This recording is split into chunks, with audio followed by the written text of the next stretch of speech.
body language ya VP Kembo Mohadi raise ma questions. Patuna kuti pakanga nemutungamiri wenyika pamutena VP Kosanochwenga kuchiredzi pakanga vachilonja the National Culture Month ya 2025. Panguva ine even the way he spoke yakanyatsoratidza kuti aiwa mukuru uyu kana kuti mutungamiri wenyika uyu anova deputy president panguva ino aratidza kuti zvinenge zviri kuramba zvichitowedzera zviri kutonetsa. Anoda subscribe like button on the bell icon. Pane mavideos ari kutenderera ari kubuditsiwa neva type venhau vanyatsoratidza kuti VP Kembo Mohadi kunyange simba ari kunyatsomushedzera zvinosvika padhuze havasitomborina.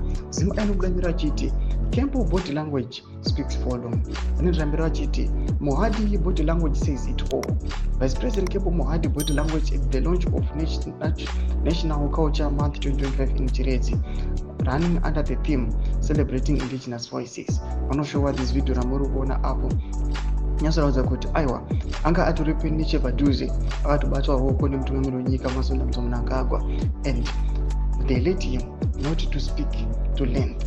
Noda kuti vanoziva kuti aiwa angatozoremerwa sezvaingoitika pamamultiple situations, mamultiple occurrences. Anyatsokuoneka kunzi aiwa this vice president miri haizonyatsokutora musha asingazoita zvakanaka. Mashoko panapa ari kuonekwa kunzi panguva ino tichiona his replacement ichiuya panapa ichingotora time panapa kuritaya kwake kuri kunetsa just because vakunyatsoziva kuti munhu ari uya achimu replacer ndiani munhu iyeye.